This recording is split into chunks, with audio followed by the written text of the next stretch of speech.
What happens when one of the most beloved members of the British royal family sits down with late-night television's most notorious interrogator? You won't believe what unfolds when Prince Harry's carefully orchestrated media tour collides head-on with Stephen Colbert's razor-sharp wit and complete disregard for royal protocol. Last night's episode of The Late Show delivered the kind of explosive confrontation that entertainment journalists dream about, but network executives have nightmares over. The tension was palpable from the moment the Duke of Sussex walked onto that stage, and what started as a routine promotional interview for his latest charitable initiative quickly devolved into the most uncomfortable 18 minutes in late-night television history.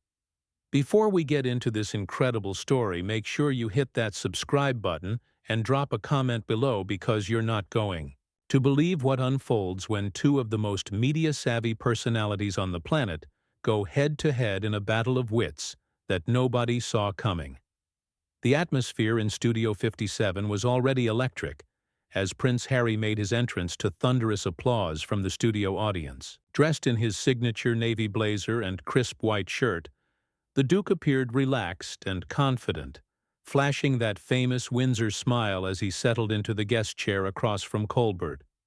The host, meanwhile, maintained his trademark smirk, the one that has made countless politicians and celebrities squirm over the years. What the audience didn't know was that behind the scenes, tensions had already begun to simmer during the pre-interview briefing. Sources close to the production revealed that Prince Harry's team had provided an extensive list of topics that were strictly off-limits, including any mention of his father, King Charles's recent health concerns, his relationship with his brother Prince William, and most importantly, any discussion of the ongoing legal battles surrounding his security arrangements.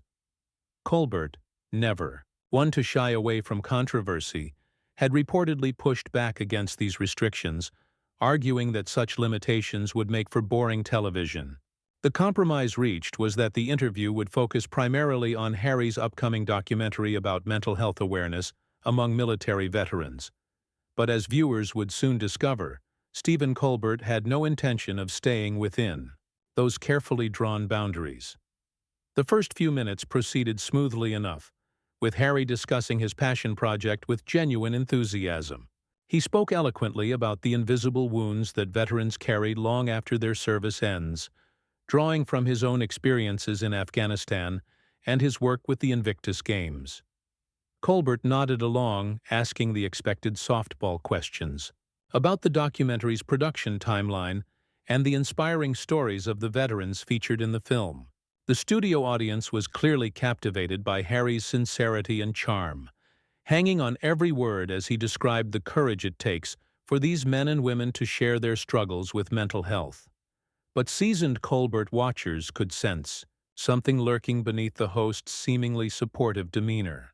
There was a predatory gleam in his eyes, the same look he gets when he's about to pounce on a political figure who's walked straight into his trap. The subtle shift in his body language, the way he leaned forward just a fraction too much, the pregnant pause that lasted just a beat too long before his next question. All the warning signs were there for those who knew how to read them.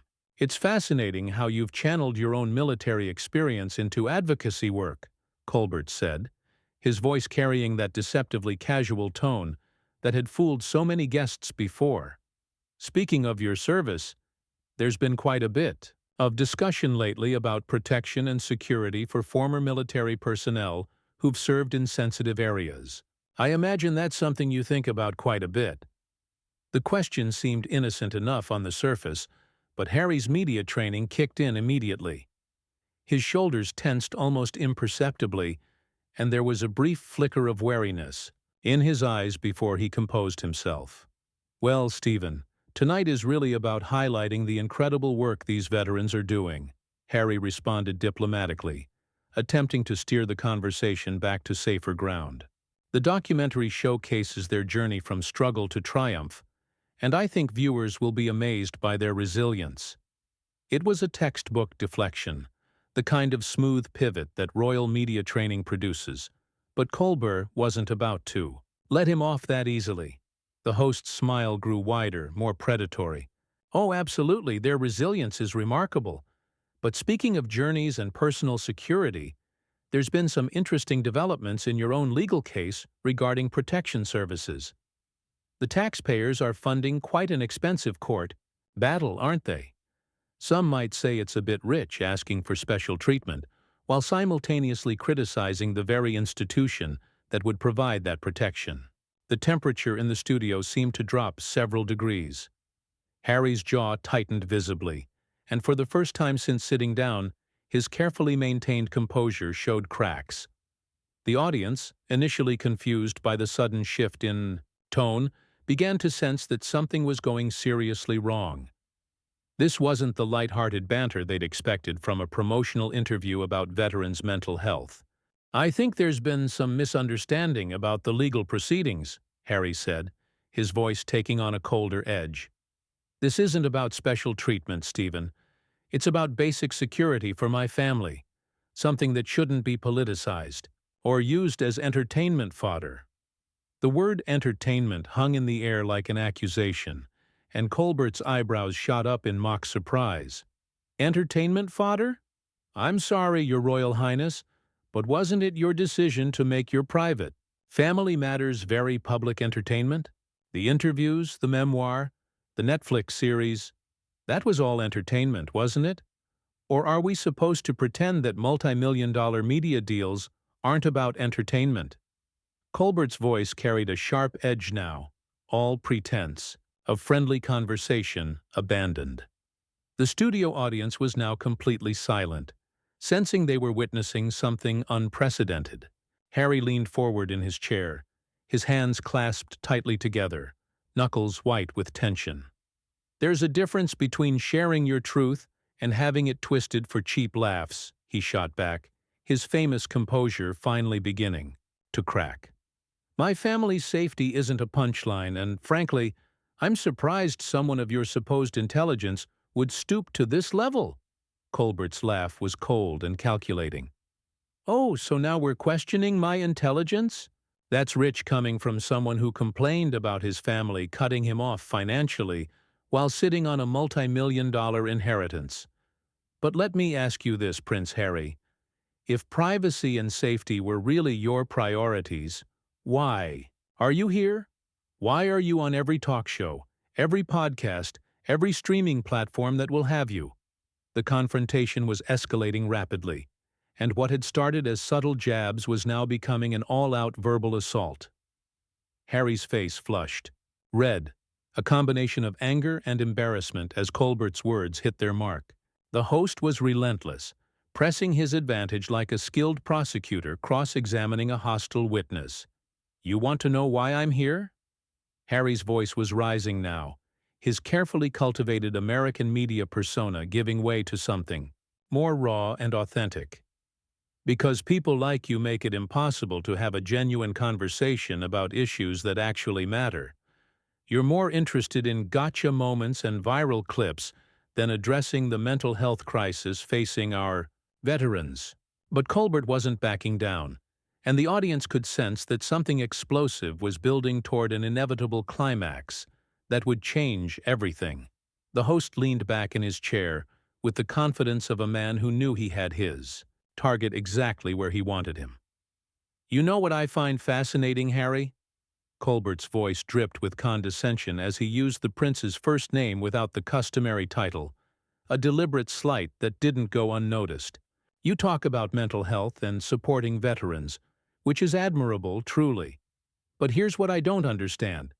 How do you reconcile advocating for people who've sacrificed everything for their country while simultaneously suing that same country because you don't like the security arrangements they're offering you for free?" The question hit like a precision strike, and Harry's face darkened considerably. The cameras captured every micro-expression as the Duke of Sussex struggled to maintain his composure. "That's an incredibly reductive way to frame a complex legal matter," Harry replied through gritted teeth. "And frankly, it's beneath you, Stephen. Or maybe it isn't, given your track record of ambushing guests for ratings." The studio audience gasped audibly at the direct attack on their beloved host. Colbert's eyes lit up with the kind of predatory glee that comes from knowing your opponent has just made a critical mistake. Ambushing guests? Is that what we're calling journalism now? Because last I checked, asking follow-up questions was part of the job description. But I suppose when you're used to having your questions pre-approved by palace handlers, actual journalism might feel like an ambush. Harry shot forward in his seat, his famous Windsor composure completely abandoned now. Actual journalism? You call this cheap tabloid nonsense journalism? This is exactly the kind of toxic media culture that drove my mother to her death, and you're sitting here perpetuating it for applause and ad revenue. The mention of Princess Diana sent a visible shock through the studio. Even Colbert seemed momentarily taken aback by the raw emotion in Harry's voice, but he recovered quickly, sensing blood in the water. That's a hell of a thing to say, Prince. Harry, are you really comparing a late-night talk show interview to the paparazzi chase that killed your mother? Because if so, that's not just unfair. It's insulting to every legitimate journalist who's ever asked a tough question. Legitimate journalist? Harry's laugh was bitter and harsh. You're a comedian, Stephen. A court jester who thinks he's Edward R. Murrow. The only difference between you and the paparazzi is that you do your stalking from behind a desk instead of a motorcycle. The insult landed with devastating precision, and for the first time in the interview, Colbert's smugness faltered. Slightly, but the host was far from finished. If anything, Harry's attack seemed to energize him, like a boxer who'd just taken a hard hit and was now ready to unleash everything he had. A court jester? Well, at least I earned my position through talent and hard work, instead of inheriting it through an accident of birth. And speaking of inheritance, let's talk about that trust fund you've been living off while lecturing the rest of us about privilege and inequality. The studio fell completely silent except for the hum of the cameras and the barely audible whispers of the production crew. Harry's hands were shaking now, whether from rage or shock. It was impossible to tell. You have absolutely no idea what you're talking about, he said, his voice dangerously quiet. You don't know anything about my life, my struggles, or what I've sacrificed to try to make a difference in this world. Colbert sensed the kill and moved in for the final blow. Sacrificed? You mean like sacrificing your royal duties so you could cash in on tell-all interviews and reality shows? Or sacrificing your relationship with your family so you could write a best-selling memoir trashing them? Those kinds of sacrifices? Because from where I'm sitting, it looks like you've monetized every personal tragedy and family dispute you've ever had. The accusation hung in the air like a toxic cloud, and something fundamental shifted in Harry's demeanor. The carefully constructed public persona that had been cracking throughout the interview finally shattered completely. You sanctimonious piece of... Harry caught himself before finishing the curse, but the fury in his voice was unmistakable. How dare you sit there and judge me? You know nothing about what it's like to lose your mother at 12 years old, to have every moment of your grief photographed and analyzed, to have your every mistake broadcast to the world. And whose fault is that? Colbert shot back without missing a beat. Who's the one who keeps bringing up his mother's death in every interview?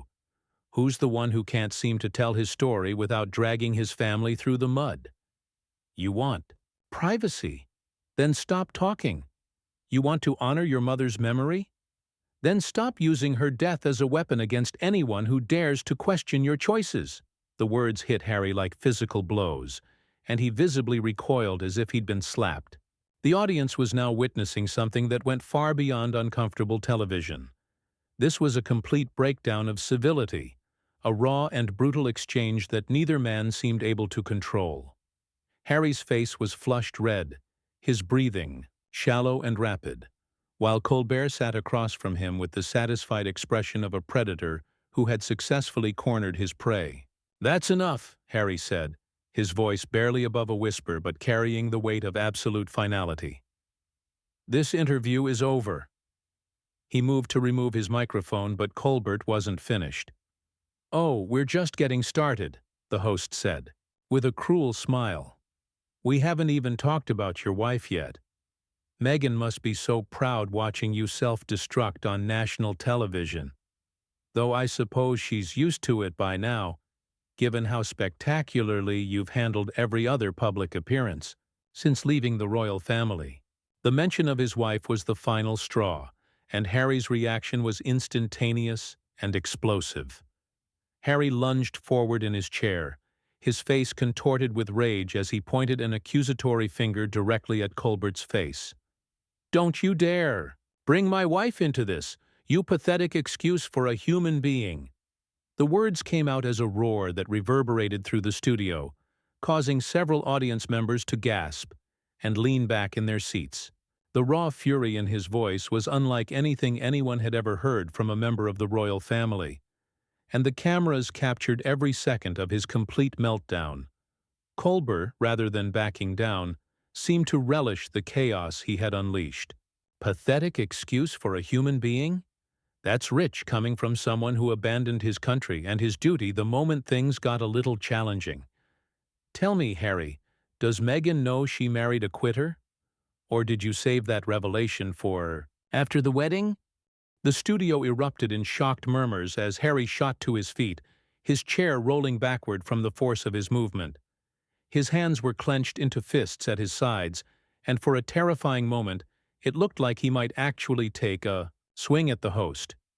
"You crossed the line the moment you mentioned my mother, but bringing my wife into your sick game? You're nothing but a bully hiding behind a desk and a live audience." "A bully?" Colbert's laugh was cold and mocking as he remained seated, clearly enjoying the power dynamic of staying calm while his guest lost complete control. "I'm not the one who spent the last 5 years publicly trashing my own family for profit. I'm not the one who's turned personal tragedy into a cottage industry. You want to talk about bullying? What do you call writing a tell-all book about your father and brother while they can't defend themselves without looking petty?" Harry's response was immediate and venomous. "At least I have the courage to tell the truth instead of hiding behind scripted jokes and fake outrage. You sit here night after night, pretending to be some moral authority while you tear people down for entertainment. You're everything that's wrong with modern media, Stephen. You're a parasite feeding off other people's pain." The accusation seemed to strike a nerve, and for the first time in the interview, genuine anger flashed across Colbert's face. "A parasite? I'm holding you accountable for your actions, something your family clearly never did. You want to play the victim? Fine. But don't expect me to pretend that your privileged tantrum is somehow noble or brave." "Privileged tantrum?" Harry's voice cracked with emotion as years of suppressed anger and frustration poured out. "You think losing your mother at 12, being forced to walk behind her coffin while the world watched, having every relationship scrutinized and destroyed by people like you think that's privilege? You think having your mental health crisis turned into tabloid headlines is privilege?" Colbert leaned forward, his voice dripping with sarcasm. "No, I think having unlimited resources to deal with those problems while most people suffer in silence is privilege. I think being able to buy your way out of any situation, including buying your way out of your royal duties, is privilege.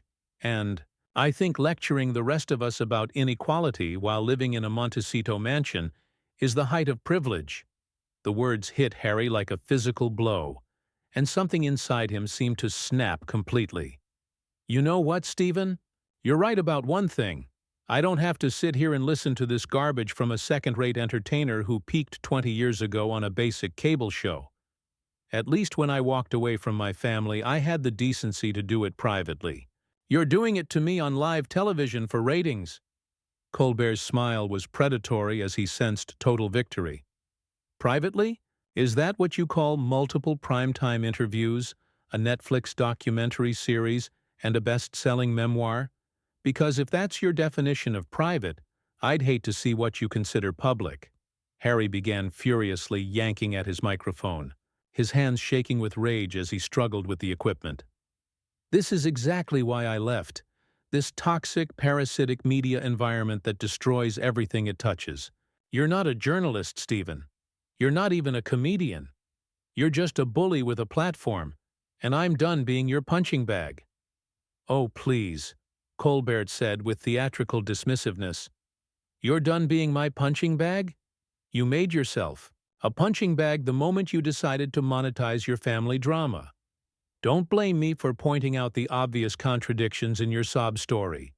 Harry finally freed himself from the microphone and threw it down on the chair with such force that the feedback screech echoed through the studio.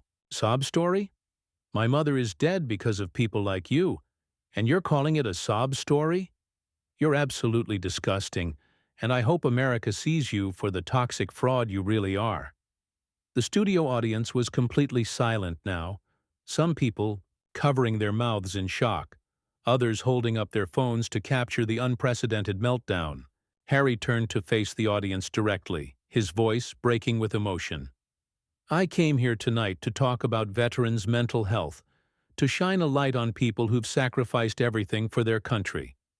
Instead, I got ambushed by a man who thinks human suffering is material for jokes. This is everything that's wrong with your media, and you should be ashamed for applauding it. Colbert, still seated and seemingly unbothered by the chaos around him, delivered his final blow. Don't lecture us about sacrifice, Harry. The only thing you've ever sacrificed is your relationship with your family, and you did that for money. At least be honest about it. Harry whirled around to face the host one final time, his face red with fury and tears of rage glistening in his eyes. Honest? You want honest? Here's honest.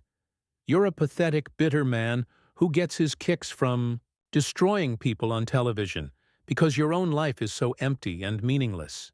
And the saddest part is, you'll go home tonight thinking you won something, when all you really did was prove that you're exactly the kind of person who made my life hell growing up. With that devastating final statement, Harry stormed toward the exit, his security detail quickly flanking him as he made his way off the stage. The studio erupted in chaos as audience members began shouting questions, and camera operators scrambled to capture every angle of his dramatic departure. Colbert remained in his chair, his trademark smirk noticeably absent as he watched his guest flee the scene of what had become the most explosive talk show confrontation in television history. As Harry disappeared through the studio doors, the sound of his footsteps echoing in the sudden silence, it was clear that something unprecedented had just occurred. The carefully choreographed world of late-night television had been shattered by 18 minutes of raw, unfiltered human emotion, and neither man would ever be quite the same. The interview that was supposed to promote a documentary about veterans' mental health had instead become a brutal examination of two men's souls, broadcast live to millions of viewers who had witnessed the complete destruction of any pretense of civility or professional decorum. The cameras continued rolling as Colbert sat alone at his desk, the empty guest chair serving as a stark reminder of how quickly a routine promotional interview had devolved into career-defining disaster for both men involved.